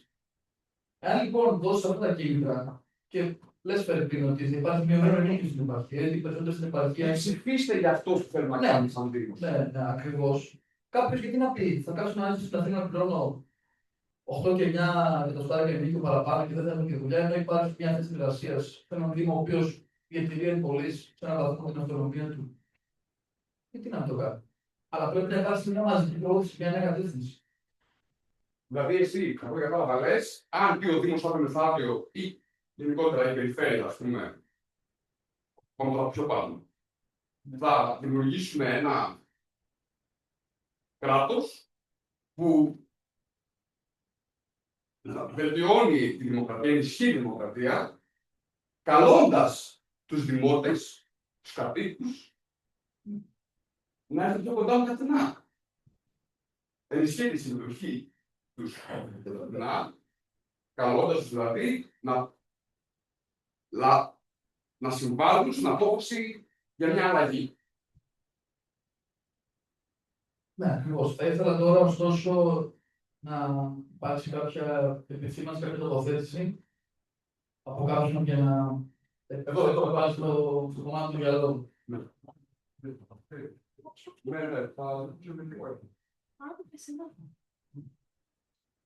Καλησπέρα. Δεν υπάρχουν τα τελευταία που ήρθε να μας γνωρέσετε. Συγχαρητήρια για την δράση σας, να πούμε πάρα πολύ. Μιλάτε ότι είναι πολύ πρωτοπόρο, και δεν υπάρχει. Προσωπικά, εδώ στην Πάτρα, υπάρχει ένας Δήμος που υπάρχει μια συνδεσιμότητα. Πάνω στο που είπατε με την τοπική αυτοδιοίκηση, έχω να σημειώσω ότι υπάρχει πολύ συγκεκριμένος και είναι πολύ σημαντικός ρόλος στον μέσο μαζικής. Η Πάτρα δεν συνδέεται με κανένα μέσο πέρα των αστικών λεωφορείων, το οποίο είναι ένα πρόβλημα, γιατί όπως πούμε εδώ στο παράδειγμα της Ολλανδίας, υπάρχει μεγάλη συνδεσιμότητα με τα μέσα, με τα τρένα, τα οποία θα μπορούσαν να δημιουργήσουν θέσεις εργασίας και να υπάρξει μια περαιτέρω ανάπτυξη στην κομμάτι, η οποία δεν υπάρχει. Ούτε στην συγκεκριμένη κοινότητα, ούτε σε κάποια άλλη πλησίων της Αθήνας. Υπάρχει τεράστιο θέμα της αποδημητικότητας, κυρίως από τους νέους, οι οποίοι σπουδάζουν στο εξωτερικό και δεν βρίσκουν θέσεις εργασίας. Υπάρχουν πολλά παραδείγματα για νέους οι οποίοι δουλεύουν σε ζώνη, ενώ έχουν επιτυχία, έχουν μεταπτυχιακά. Υπάρχει τεράστιο πρόβλημα. Η λύση που προτείνεται είναι πολύ σημαντικές και πολύ βιώσιμες, θεωρώ, και της τοπικής αυτοδιοίκησης και της αποκέντρωσης εξουσίας. Είναι κάτι πολύ δομικό και θεωρώ ότι πρέπει να συζητιέται και είναι πολύ καλή σαν πρωτοβουλία η συζήτηση και η δημιουργία ενός πλαισίου που συζητιέται κάτι τέτοιο. Και άμα στη δημοκρατία είναι μια λύση η οποία εφαρμόζεται σε πολλά κράτη. Εμένα μου είχε πάρα μεγάλη εντύπωση. Πριν από κάποια χρόνια ήμουν στη Γαλλία για ένα ταξίδι και μου είχε σταλθεί, ενώ δεν έχω κάποια σχέση με την εκάστοτε κράτος, μου είχε πει ένα mail το οποίο με ρωτούσε αν θα ήθελα, επειδή χρησιμοποιήσει ένα πατίνι, επειδή είχαν δει ότι βρίσκομαι και στη Γαλλία. Μου είχε πει ένα mail το οποίο με ρωτούσε αν θα ήθελα να υπάρχουν τα πατίνια. Ας πούμε, αν θα ήθελα να υπάρχει στο βήμα, θα ήθελα να χρησιμοποιείται τα πατίνια μέσω της εταιρείας. Μου είχε κάνει πάρα πολύ μεγάλη εντύπωση και βλέπω ότι χρησιμοποιείται σαν δημοκρατικό, ας πούμε, σαν κίνητρο στους πολίτες να συμμετέχουν συχνά. Αυτό είναι το πιο σημαντικό, νομίζω. Γιατί που δεν υπάρχει πλέον, που δεν βλέπουμε ότι υπάρχει, και είναι σημαντικό ότι υπάρχει τώρα, ας πούμε, και αυτή η δράση κάπως εντείνεται. Αυτό είναι να πω.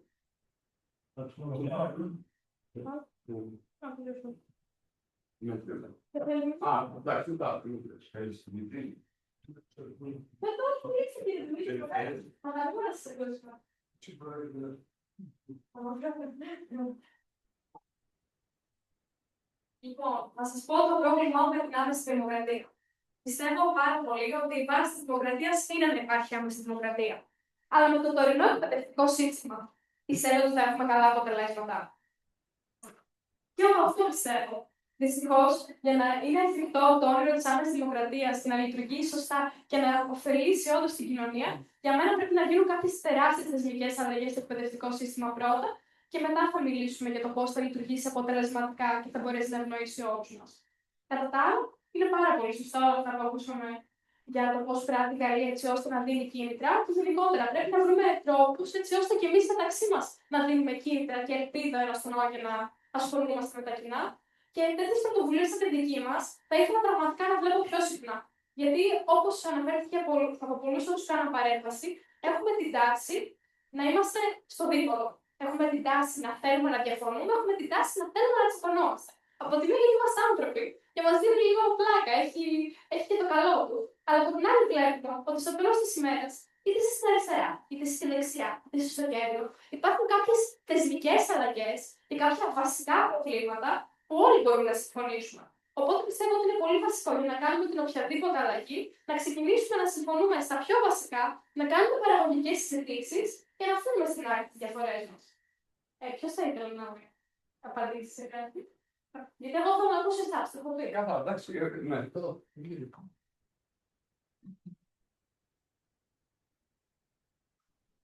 Να πω κάτι, αν μπορείτε να πω. Θέλω να πω κάτι, το οποίο είναι στο κομμάτι της οικονομίας και δύο κουβέντες για το εκπαιδευτικό σύστημα.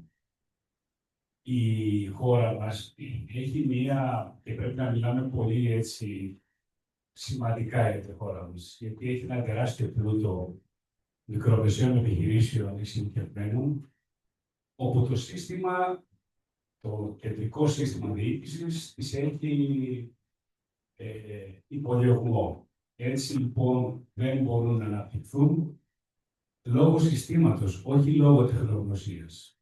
Ο πλούτος της χώρας μας είναι τεράστιος σε όλα τα γνωστικά αντικείμενα. Αυτό είναι ένα που θα πρέπει να το λέτε εσείς, γιατί ξεκινώντας τώρα από τη ζωή σας, μπορεί να μην έχετε μπει στην επιχειρηματική διαδικασία, αλλά όπου και να κοιτάξετε στη χώρα μας, αυτό υπάρχει. Επίσης, αυτό είναι και η βάση της ύπαρξης μιας χώρας, διότι πάνω σε αυτούς τους ανθρώπους γίνεται και η αντίστοιχη επένδυση από όπου και αν προέρχεται αυτή, είτε από το εξωτερικό είτε από το εσωτερικό. Αυτό είναι ένα κομμάτι. Τώρα, σε σχέση με το εκπαιδευτικό σύστημα, είναι και αυτό στα πλαίσια μιας χώρας που δεν έχει στόχο. Δηλαδή, ποιος είναι ο στόχος σήμερα της χώρας μας, η διοίκηση δηλαδή, τι θέλει για τα επόμενα χρόνια. Είμαστε μέρος μιας κοινότητας μεγάλης, όπου σιγά σιγά αρχίζουν και φεύγουν διάφοροι, όπως έγινε τώρα με το Βάνι με την Ουγγαρία, με την Ουγγαρία στη Σλοβακία. οι οποίοι δεν θα συμμετάσχουν στο δάνειο για την Ουκρανία και ούτω καθεξής. Αύριο μεθαύριο μπορούν να φύγουν και κάποια άλλη. Άρα, σε κλειστά εκπαιδευτικά συστήματα, όπως είναι τα ευρωπαϊκά και κυρίως το ελληνικό, δεν πρόκειται να έχει μέλλον στα επόμενα χρόνια. Τι να διαλύσει και απόρρια αυτού του πράγματος είναι ότι η κοινωνία, δηλαδή τα μέσα, προβάλλουν αυτή την περίοδο πολύ αισχρές μειοψηφίες παιδιών που έχουν παραβατικές συμπεριφορές, ενώ αντίθετα συμβαίνουν καταπληκτικά πράγματα στο εκπαιδευτικό μας σύστημα, τα οποία δεν προβάλλονται καθόλου. Παραδείγματος χάρη, η εισαγωγή της τεχνολογίας στην εκπαίδευση είναι νούμερο 1 και η χώρα μας κατατάσσεται σε πολύ υψηλό επίπεδο. Και τεχνικό αλλά και γνωστικό. Θα πούμε και για αυτά, συγγνώμη θα πούμε για αυτά, επειδή δοθεί πολύ ο χρόνος. Θα δώσουμε το γενικότερα σε άτομα. Αυτό προλάβουμε όμως να μην υπερφεύγουμε από το όραμά μας, που είναι το βασικό όραμα, το θεσμικό όραμα. Θα συνδέσω αυτά που λέτε σήμερα και το κολομέτρη. Ναι, αυτά και τα δύο εντάσσονται στο θεσμικό. Δηλαδή, αν δεν έχεις πολιτική μικρομεσαίων επιχειρήσεων και πολιτική για το εκπαιδευτικό σύστημα, δεν είσαι μηδέν. Λοιπόν, εγώ ολοκλήρωσα. Ευχαριστώ.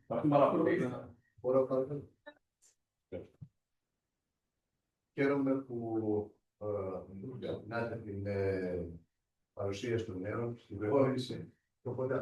στην προηγούμενη γέντρωση που είχε γίνει. Ήταν η διάσταση που είχε υποβάλει ότι μιλάνε οι μεγάλοι, μιλάμε εμείς οι μεγάλοι και δεν έχει απουσία των νέων που ήταν πάρα πολύ εσάς. Και οφείλουμε να σας ακολουθήσουμε, αλλά και να σας συνδέσουμε. Θα συμφωνήσω με το πρώτο σκέλος της παρατήρησής σας, τρεις πυλώνες θέσατε, για την δικαιοσύνη. Είναι διεφθαρμένη σήμερα, είναι σαφρή και θέλει οπωσδήποτε αναθεώρηση η όλη κατάσταση. Όσον αφορά τα δύο άλλα σκέλη όμως, θα διαφωνήσω. Είναι η δεύτερη πρότασή σας για το ασυμβίβαστο. Το σύμβαστο, ναι. Είναι σαν να επιβραβεύετε τη σημερινή κατάσταση. Για την σημερινή κυβέρνηση, στην πρώτη θητεία της, κυρίως υπουργοποίησε ανθρώπους οι οποίοι δεν ήταν βουλευτές. Ήταν τεχνοκράτες. Αυτοί οι τεχνοκράτες, αποκομμένοι από την κοινωνία, ακολούθησαν τη δική τους πολιτική, χωρίς να νοιάζονται με ό,τι συμβαίνει στο κοινωνικό σύνολο. Και φτάσαμε που φτάσαμε. Αυτοί βέβαια επιβραβεύτηκαν μετέπειτα από τους κομματικούς μηχανισμούς και εξελέξαν βουλευτές και μάλιστα με πάρα πολύ ψηλά ποσοστά. Αν αυτό επιβιώνεται να έχουμε ανθρώπους οι οποίοι δεν παράγουν πολιτική και αδιαφορούν για το κοινωνικό σύνολο, σίγουρα. Εσείς έτσι κι αλλιώς θα διαχειριστείτε το μέλλον, όχι εμείς. Εμείς παίρνουμε. Όσον αφορά το τρίτο μου σκέλος, που είναι για την τοπική αυτοδιοίκηση και άλλες αρμοδιότητες. Μα η πιο διαφθαρμένη σήμερα είναι η τοπική αυτοδιοίκηση. Εδώ μιλάμε για μια διόγκωση διαφθορά στην τοπική αυτοδιοίκηση και μια ανεξέλεγκτη κατάσταση. Από τον πρώτο βαθμό και πέρα. Αυτό θα συνεχίσουμε. Άρα, βασικός κανόνας είναι η δικαιοσύνη να αλλάξει, να πάψει πια να λειτουργεί με αυτή τη διαφθορά της, για να μπορούν να λειτουργούν όλοι οι υπόλοιποι. Γιατί αν συνεχιστεί αυτή η κατάσταση, θα πούμε όλη τη διαφθορά να μεταβιβάζεται στην τοπική αυτοδιοίκηση που είναι και πιο διαχειρίσιμη και πιο προσβάσιμη. Μπορεί οποιοδήποτε να πει και να πάει να κλέψει πια. Κοιτάξτε όλους τους Δήμους. Αυτά θέλω να πω. Πώς παρατήρησα.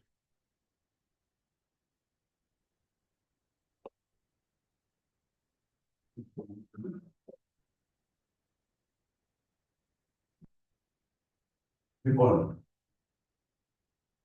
νομίζω ότι οφείλουμε όλοι να συγχαρούμε και να ευχαριστήσουμε τα παιδιά, τους νέους της Ακτίδας για την οργάνωση αυτής της εκδήλωσης και κυρίως για όσα σημαντικά και πολύ ενδιαφέροντα μας είπαν οι εισηγητές νέοι. Στοιχεία αυτά γενικότερου προβληματισμού όλων μας για το πώς οι νέοι της Ακτίδας και γενικότερα οι νέοι της γενιάς τους αντιλαμβάνονται τα προβλήματα και τις εξελίξεις της πατρίδας μας σήμερα και αύριο. Επιτρέψτε μου να προσθέσω στους προβληματισμούς των νέων μας κάτι της. Είναι παγκόσμιος διαπιστωμένο ότι τα πράγματα στη χώρα μας δεν πάνε καλά. Θεσμικά, πολιτικά και κοινωνικά. Που όλα αυτά καταλήγουν σε αναπτυξιακή καχυεξία παρά τη φαινομενική οικονομική κανονικότητα, κυρίως λόγω των ευρωπαϊκών στήριξεων. Γνώμη μου είναι, και θα ήθελα από αυτή τη γνώμη και των νέων εισηγητών μας, ότι το μεγάλο πρόβλημα της χώρας δεν αφορά κυρίως στα πρόσωπα της πολιτικής εξουσίας, που μην αλλά και της υγιούς και μη υγιούς κυρίως επιχειρηματικότητας, αλλά και της ίδιας της κοινωνίας, χωρίς να απαλλάσσονται και αυτά. Το πρόβλημα αφορά κυρίως τις συνθήκες, καλυπτόμενες από πάσχουσες συνταγματικές διατάξεις και στρεβλή νομοθεσία, που επιτρέπουν θεσμικές, πολιτικές και οικονομικές ελεηνότητες προσώπων. Σήμερα αυτών, χτες άλλων, αύριο άλλων. Τα πρόσωπα θα συνεχίσουν να κάνουν τις ίδιες ελεηνότητες, εάν παραμείνουν οι ίδιες οι νομοθετημένες συνθήκες που τις επιτρέπουν τις ελεηνότητες. Κατά τη γνώμη μου, χρειάζονται ριζικές αλλαγές στη δομή του κράτους και τη λειτουργία των εξουσιών της δημοκρατίας μας. Ομοσπονδιακό κεντρικό κράτος με ομόσπονδες περιφερειακές μονάδες, σαν τα καντόνια για να θυμηθούμε τον δολοφονημένο Καποδιστριά, με αυτονομία πόρων, αναπτυξιακών προγραμμάτων, έργων πνοής, αλλά και ευθυνών κεντρικής εξουσίας, περιφερειακής εξουσίας, έως και δημοτικής εξουσίας. Κατάλαβα αυτό που είπε ο φίλος μου Κρικόρ για την διαφορά των παρακάτω τοπικών αυτοδιοικήσεων, αλλά άραγε στην κεντρική εξουσία δεν υπάρχει διαφθορά. Αντιμετώπιση της διαφθοράς παντού χρειάζεται και όχι μόνο στην περιφέρεια και στους δήμους. Άλλο, πλήρη ανεξαρτησία των βασικών λειτουργιών του πολιτεύματος, ώστε να καταργηθεί η πρωθυπουργοκεντρική απολυταρχία, να φοβάται ο Γιάννης το Θεριό και το Θεριό το Γιάννη και να επικρατήσει η κυριαρχία του λαού. Αυτό σημαίνει μεταξύ άλλων, για παράδειγμα, άλλες εκλογές για εκτελεστική και άλλες για νομοθετική εξουσία, εκτελεστική είναι η κυβέρνηση, και αυτοδιοικούμενη δικαιοσύνη, που σημαίνει οι δικαστές να εκλέγουν μέχρι και την ανώτατη ηγεσία. Σημαίνει όριο, σημαίνει πρόεδρο της Δημοκρατίας εκλεγμένου από το λαό, σημαίνει όριο θητιών όλων των ερετών και ασυμβίβαστα θέσεις υπουργού και βουλευτή, σημαίνει δραστική αλλαγή των συνταγματικών και νομοθετικών διατάξεων για ποινικές ευθύνες υπουργών και ασυλίες βουλευτών. Σημαίνει λογοδοσία όλων των αρχόντων σε λαϊκά όργανα με σοβαρές αρμοδιότητες για την πολιτική και νομική τύχη αυτών. Σημαίνει άρδιν αλλαγή του καθεστώτος λειτουργίας των μέσων μαζικής ενημέρωσης. Σημαίνει και πολλά άλλα που ο παρόν χρόνος δεν επιτρέπει την ανάλυση τους. Για όλα αυτά, η προσεχής έναρξη της διαδικασίας αναθεώρησης του συντάγματος μπορεί να είναι η αρχή και σε αυτή τη διαδικασία να κρυφτούν κόμματα και προτάσεις. Βεβαίως, δεν γίνονται όλα μαζεμένα και διαμοιάς, αλλά είναι μια αρχή για να αλλάξουμε τα πράγματα στην ταλέπορη χώρα μας. Μαζί με τα συγχαρητήρια βάζω ένα κεντρικό πρόβλημα. Ποιος θα τα κάνει αυτά? Ποιος θα αλλάξει το Σύνταγμα προς την κατεύθυνση που όλοι λίγο πολύ συμφωνούμε? Κοιτάξτε, το Σύνταγμα αλλάζει από τη Βουλή και στα πλαίσια της ενίσχυσης των αρμοδιοτήτων της τοπικής αυτοδιοίκησης σημαίνει ότι εμείς θα καλέσουμε τους βουλευτές να αποφασίσουν να αφαιρεθούν από τους ίδιους εξουσίες και να δοθούν σε κάποιους άλλους. Είναι πάρα πολύ δύσκολο να το κάνουμε, αλλά πρέπει να το επιχειρήσουμε. Σας ευχαριστώ. Τώρα η Μελιτέ δεν τελειώσει το πράγμα. Εντάξει. Να συμφωνώ σχολιάζω σαν ομάδα, το πράγμα. Είναι πάρα πολλά. Ναι, αλλά το κατάλαβα. Ίσως και από να ξεκινήσω, σαν πολλά που δόθηκαν, τέλος πάντων.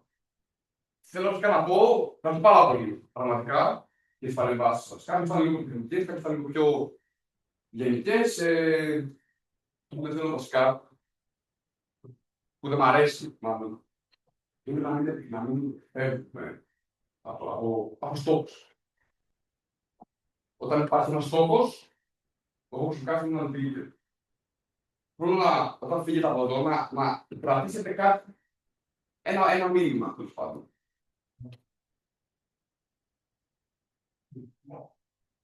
Εμείς ήρθαμε εδώ να παρουσιαστούμε και να σας πούμε γιατί τις σημαντικές και τις σημαντικές. Η διάκριση των ουσιών και αποκέντρωση της εξουσίας. Πιστεύω κάποια τα έχετε καταλάβει, κάποια θα τα αναλύσετε και αργότερα σίγουρα. Ως προς τις παρεμβάσεις, το όνομα σας κύριε. Πώς είπατε? Το μικρό. Πώς? Κύριε Γρηγόρη, θέλω να πω ότι κατανόησα πλήρως, νομίζω η ομάδα τώρα κατανόησε πλήρως τις προβληματισμούς που έχετε. Κράτησε αυτό που είπατε για το συμβίβαστο. Εγώ αυτό που είπαμε εμείς, βασικά, το εγώ προσωπικά, είναι ότι το ασυμβίβαστο του Εθνικού Υπουργού τι σημαίνει, ότι πιάνουμε τη ρίζα του προβλήματος που είναι τα ρουσφέτια, η ψηφοθυρία και την καταλαβούμε με αυτή τη θεσμική μεταρρύθμιση. Γιατί ο βουλευτής, ομιγέτητο, δηλαδή άμα υπουργοποιηθεί, θα πρέπει να παρατήσει την πολιτική του έδρα. Και θα το ξέρει αυτό. Οπότε θα ξέρει, αν θέλει την ασφάλεια της έδρας, θα πει δεν θα υπουργοποιηθώ, οπότε είναι στο χέρι του. Αυτό σημαίνει το συμβίβαστο. Και αυτό γίνεται στην Ανορδία. Ενδεικτικά το προφέρω.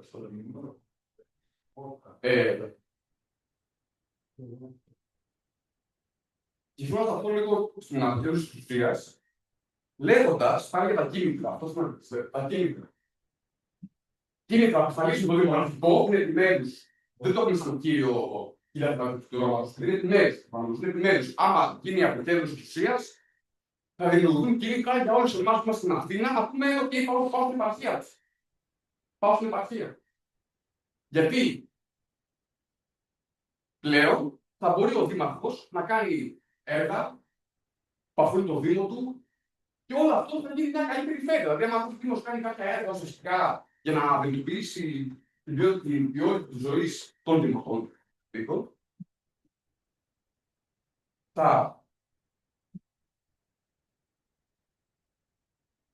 αυτό που θα γίνει είναι ο Δήμος και η περιφέρεια θα φέρει ανάπτυξη, δηλαδή εκτελέσματος.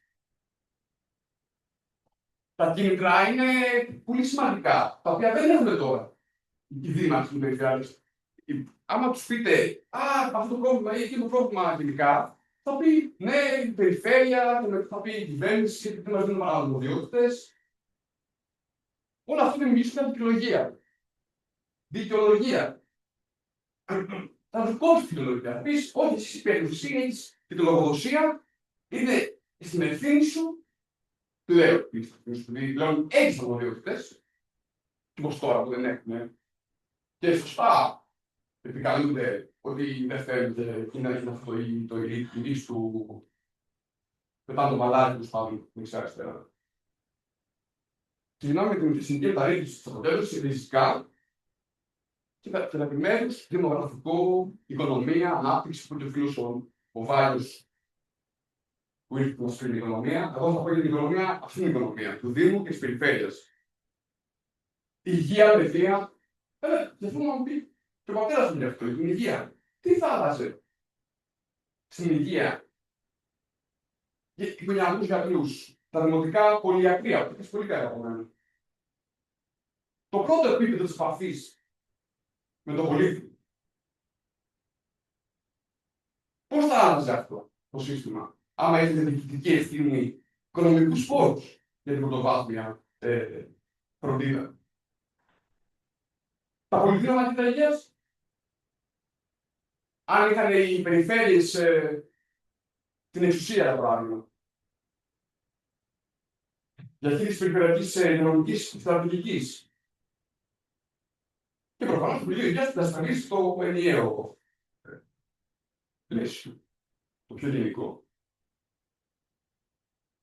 Και για την παιδεία, θα πούμε διάφορα πολύ ενδεικτικά. Θα πω ότι μπορούν να διαχειρίσουν την δευτεροβάθμια εκπαίδευση και τα κέντρα ραδίου μάθησης. Ένα τμήμα, ας πούμε, στην παιδεία. Μπορούν να προσαρμόζουν επαγγελματικά προγράμματα σπουδών, ανάλογα με την οικονομία. Π.χ. να εντάσσουν προγράμματα με τον τουρισμό, ναυτιλία, βάση ενέργεια ή αγροτεχνολογία. Επίσης, να δώσουμε κίνητρα, όχι μια μικρή παρέσταση. Επίσης, πολύ βασικό να δοθούν κίνητρα στους νέους δασκάλους και δασκάλες για να μπορούν να έχουν την όρεξη και τη διάβια την προθυμία να διδάσκουν. Διότι αν οι πρωτοδιοριζόμενοι είναι σε ένα βέβαιο περιβάλλον που τα ενίκια είναι στο Θεό και δεν έχουν καμία ελάφρυνση, καμία στήριξη, δεν θα έχουν και λόγο να έχουν την προθυμία, δεν θα έχουν την οξυδέρκεια να κάτσουν να εμβαθύνουν στο να εκοντάσουν αυτές τις αμφίβολες. Σκεφτείτε πάρα πολύ καλά αυτό που λέμε, δηλαδή να έχουν οι δήμοι περιφέρειες ένα παραπάνω λόγο στους πράγματα, να συλληφθούν, να εντάσσουν μαθήματα για τον τουρισμό, ναυτιλία, να έχουν τα λόγια στην παιδεία. Από κάτω προς τα πάνω, όχι από πάνω προς κάτω, όπως πούμε τώρα. Το σύστημα μας από πάνω προς τα κάτω. Αυτό είναι. Ό,τι και το μέγα Μαξίμου. Πού είναι ο λόγος στην περιφέρεια, πού είναι ο λόγος του Δήμου. Δώστε. Γι' αυτό είπατε ότι θα δημιουργούν φεουδά στην φεουδαρχία. Η διαιτητική αυτοδιοίκηση, η διαφθορά, διαβολική. Επειδή είναι το τελευταίο καταφύγιο τη διαφθορά. Σωστά. Άρα φοβάσαι μήπως δημιουργεί η φεουδαρχία. Και συμφωνώ πάρα πολύ με αυτό και ήταν από αυτά που έφτιαξα για να την έρευνα. Για το πώς μπορεί να υλοποιηθεί. Πώς έχει υλοποιηθεί η Σκανδιναβία στην Ολλανδία, έχουν δημιουργηθεί φέουδα. Μια μικρογραφία του κεντρικού πλατικού κράτου. Λειτουργική δικαιοσύνη.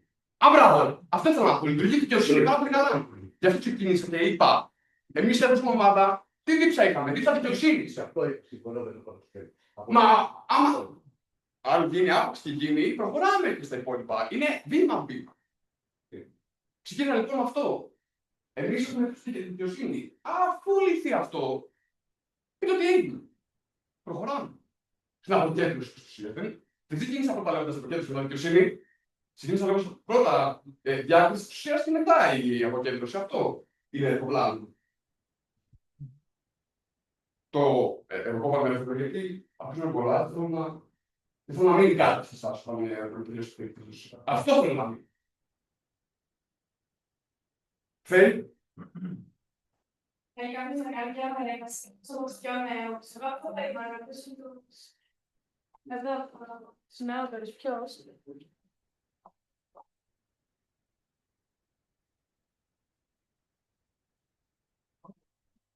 Μ' ακούτε? Ευχαριστώ πολύ για την τηλεόραση.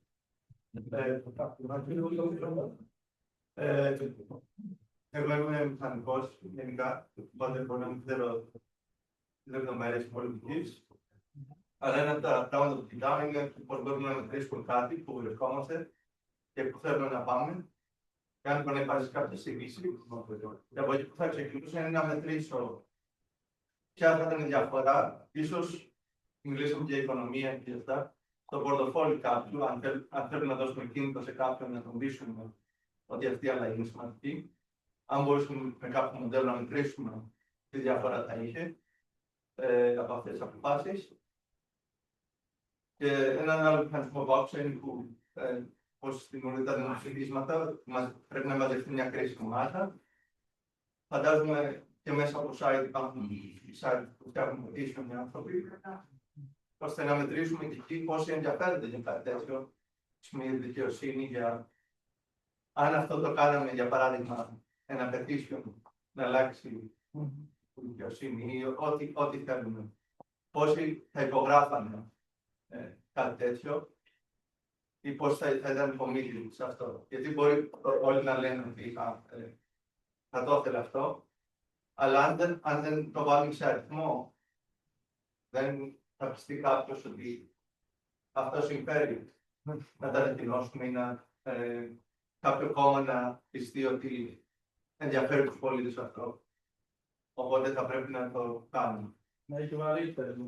Να έχει βαρύτερα και μια ευθύνη από ό,τι καταλαβαίνω. Ναι, γιατί αν οι πολιτικοί δεν δουν ότι ο κόσμος ενδιαφέρει γι' αυτό, δεν θα πούνε γιατί να το κάνουν. Γιατί δεν συμφωνώ. Πολύ ωραία τα βασίζεις, γιατί πράγματι εμείς διαμορφώνουμε το σύστημα. Ίσως και αυτό το σύστημα να είναι έτσι, όπως το θέμα γλώσσα.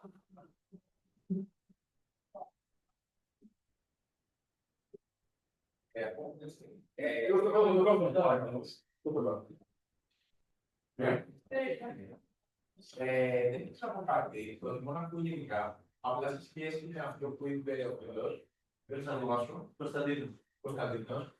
Είχαμε συζήτηση, δεν κάνα μήνα, 2 με ένα φίλο, την Ηλία, ο οποίος η μητέρα νέα δήμαρχος στο Ήλιο, να μην κάνω λάθος, κυρία Νίκη, και μου είχε πει ότι συζητάει πολύ με εκείνη στο ελεύθερο που έρχεται, ότι θα ήθελε πολύ ο ίδιος να φτιάξει με εμάς με άλλους να ομάδα, μια τις ιδέες του, ένα site ακριβώς που να μην πρέπει πάνω στο βίντεο για διάφορα θέματα που ασχολούνται το Δήμο και τα προβλήματα που λέμε γύρω μας, ώστε να μπορεί το κάθε κόμμα ή τέλος πάντων κάθε άνθρωπος που θέλει να μπει στην πολιτική να πει ότι αυτά είναι τα προβλήματα, αυτή είναι η κοινωνική του κόσμου και πάμε να λύσουμε αυτά τα προβλήματα.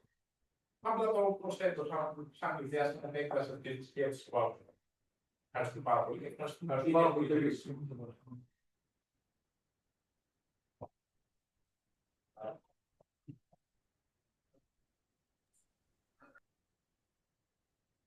Να ενημερώσω κιόλας, γιατί δεν την έχουμε κάνει αυτή την ενημέρωση ακόμα, ότι όσοι θέλουν να συνεχίσουμε εδώ την υπερακτήμα συζήτηση στην παρέα μας, έχουμε κλείσει τραπέζια στο μαγαζί κάτω στη Παλιά Αγορά.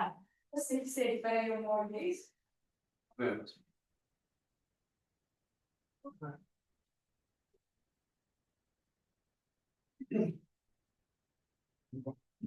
Πρόεδρο της Αίτητας, με τον πρώτα να σας ευχαριστήσω που ήρθατε εδώ σήμερα. Το μικρόφωνο είναι στο κόμμα, λίγο πιο κοντά. Σας ευχαριστώ λοιπόν όλους που ήρθατε. Να συμπαρώ στο δελτίο εδώ, το βιβλίο όλο της Μαδέρας. Ήταν η πρώτη τους εκδήλωση. Είσαι μόνο στο βιβλίο που θα είναι τελευταία, θα βγάλοντας στο μέλλον. Και πάνω σε αυτό το και πάνω σε αυτό το κείμενο, είναι άλλα κείμενα τα οποία σήμερα ενθύμισαν ακριβώς. Τι εννοώ. Αν κάποιος βάλει όλα τα θέματα στη σειρά που απασχολούν και εμάς, αλλά και το πολιτικό σύστημα που συζητήθηκε τόσο εδώ, είναι 4 κύκλοι. Οι οποίοι 4 κύκλοι είναι επάλληλοι, αλληλογέννονται. Ένας, 2, 3, 4, όπως είναι το σήμα των Ολυμπιακών Αγώνων, με 5 κύκλοι επάλληλοι, παραδειγμένοι. Αυτό και που περιλαμβάνουν είναι τα εξής. Θεσμικά, αναφέρθηκε σήμερα κατά 2-5%. Οικονομικά, ακροδικώς αναφέρθηκα. Κοινωνικά, και αυτά ακροδικώς, υγεία, παιδεία, τα διαδικασία. Και τα θεσμικά, και τα εθνικά, που δεν αναφέρθηκαν καθόλου. Και αν κάνουμε μια ιεράρχηση από τα 4 κύκλων, πάνω να βάζουμε τα εθνικά. Τα εθνικά γιατί απαντούν υπαρξιακό θέμα. Το λέω εθνικά δεν είναι μόνο την ηλικία να πηγαίνουν. Υπάρχουν και εσωτερικά εθνικά θέματα. Ένα το αναφέρεται, το δημογραφικό.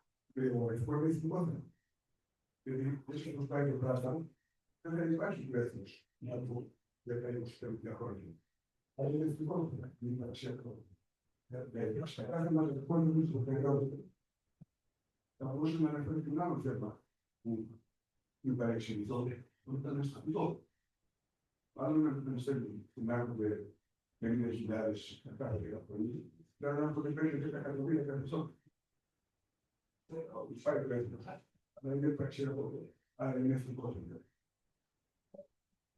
Αμέσως μετά, technικά, είναι τα θεσμικά θέματα, αυτά που έχει αρχίσει η δικαιοσύνη. Στο σύστημα εκλογών. Λίγο θα μπει και στο Zoom. Όλα αυτά λοιπόν φυσικά τα οποία θέλησαν πάρα πολύ καλά. Αποτελούν μια αρχή καλά του κείμενου και καλά στο Βαναλάδα και καλά τα αγωνίστα. Από εκεί και πέρα είναι τα οικονομικά θέματα. Οικονομία. Δεν μίλησατε καθόλου για την ακρίβεια.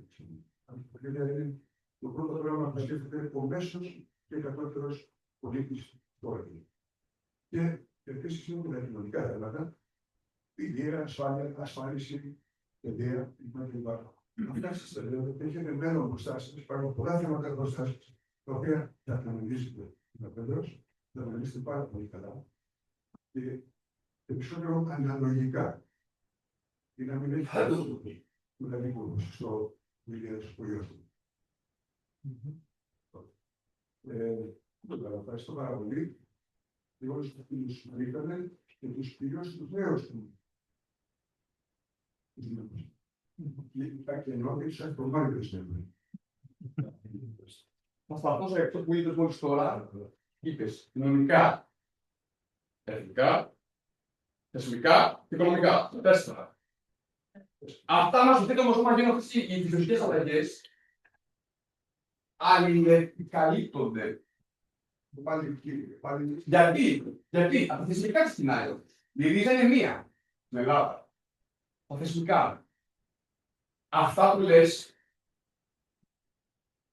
μπορούν να διορθωθούν αν ξεκινήσουμε με τη ρίζα του προβλήματος που είναι αυτό, οι δύο θεματικές, η διάκριση και η αποκέντρωση.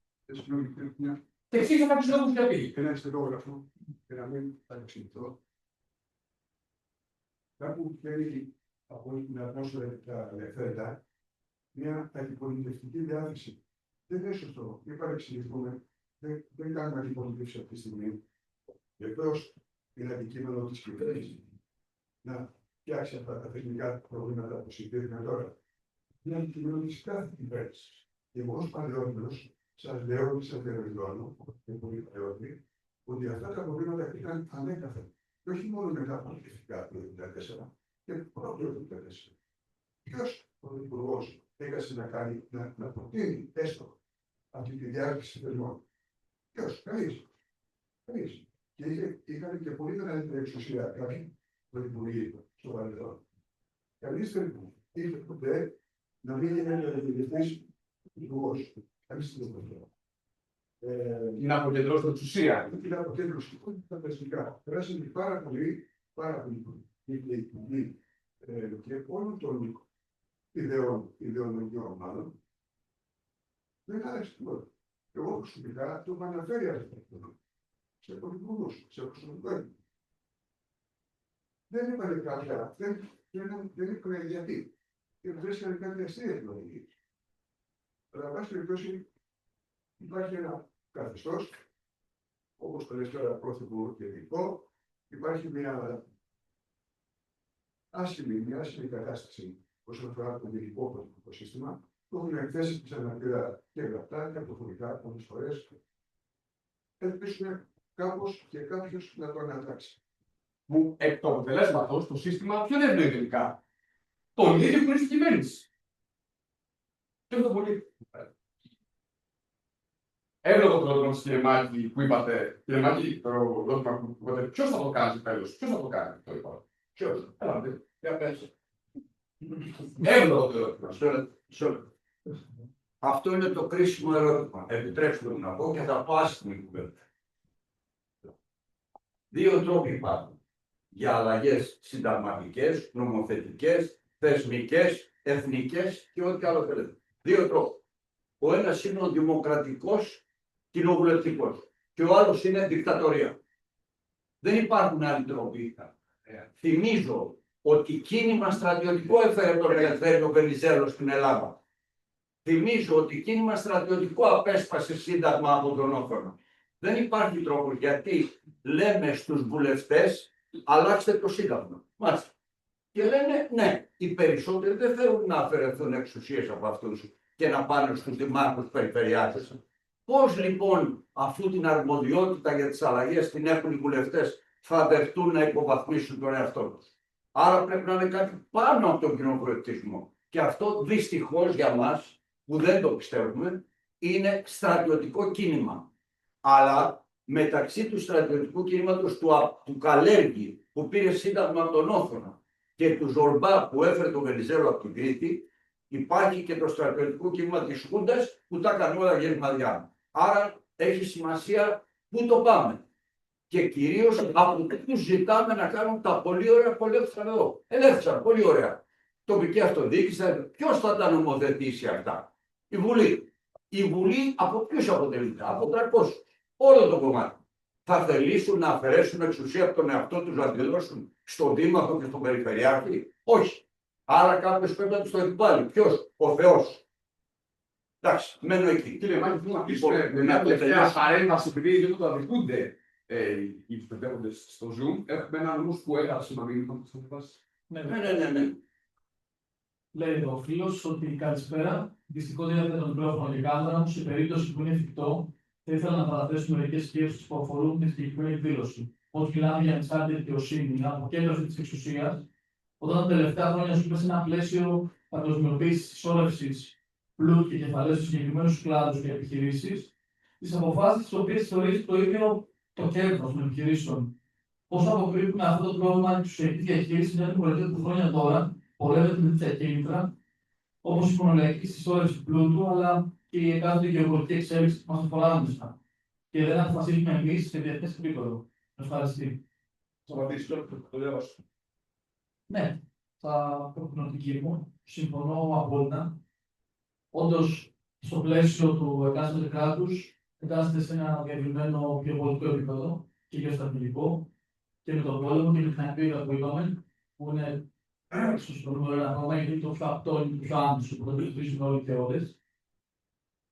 Και νομίζω το θίξαμε και λίγο πιο πριν όταν είπαμε ότι όντως δεν μπορούμε να μιλάμε για επενδύσεις στην οικονομία όταν το κουμάντο, να το πούμε έτσι, το οδολογής το κάνουν τις 4 οικογένειες σε όλη τη χώρα. Δεν μπορούμε να μιλάμε για τέτοια παραγωγική ανάπτυξη και επένδυση. Οπότε συμφωνώ απόλυτα. Πρέπει να εντάσσουμε το πρόβλημα σε ένα ευρύτερο γεωπολιτικό και γεωστρατηγικό πλαίσιο. Και να γίνει ένα καλύτερο διαμοιρασμό του πλούτου. Όπως έγινε πολλές φορές στην ελληνική ιστορία, με τις Νάμι και τις αγροτικές μεταρρυθμίσεις, πρέπει η γη, κυρίως η αγροτική γη, που είναι και ένα επίκαιρο ζήτημα, να ανήκει στους αγρότες. Όντως, δεν γίνεται να ανήκει σε κάποιον που δεν έχει σχέση με το ζήτημα, δεν έχει επαφή. Είναι βασικό. Συμφωνώ, δεν θέλω να πω σε αυτό τώρα στα πιο επιμέρους. Ναι. Το ερώτημα αυτό το θα ο κ. Σουμάκης με το εύλογο ερώτημα ότι οι ίδιοι θα το κάνουν. Πολύ δύσκολο. Είναι πολιτικό ζήτημα για να γίνει αυτά. Το λέμε είναι πολιτικό το ζήτημα. Πρέπει να ληφθεί μάλλον η απόφαση από τους ίδιους πολιτικούς. Στην κυβέρνηση, μάλιστα. Αλλά τέλος πάντων. Λοιπόν, θα ήθελα πολύ να συνεχίσουμε τη συζήτησή μας. Γι' αυτό εγώ προσωπικά θα πάω σίγουρα κάτω να συνεχίσω τον δείπνο. Ελπίζω να έρθετε κι εσείς. Μέχρι να ξανασυναντηθούμε και να συζητήσουμε κάποια άλλα θέματα. Γιατί από τη μία αναφερθήκαμε λίγο στην παιδεία, στα οικονομικά, αλλά το καθένα χρειάζεται τουλάχιστον 10 ώρες μαζί για να τα συζητήσουμε. Οπότε μέχρι να ξανασυναντηθούμε, θα μείνουμε εδώ. Θα ευχαριστήσουμε ολόψυχα πραγματικά όλους όσοι ήρθατε. Σημαίνει πάρα πολύ για μας η παρουσία σας εδώ και σημαίνει πάρα πολύ το ότι συμμετείχατε όντως, γιατί εμείς αυτό θέλουμε, να κάνουμε έναν ωραίο ανοιχτό διάλογο και εφόσον το καταφέραμε, είμαστε πολύ χαρούμενοι. Σας περιμένουμε κάτω στην Παλιά Αγορά και πάλι ευχαριστούμε.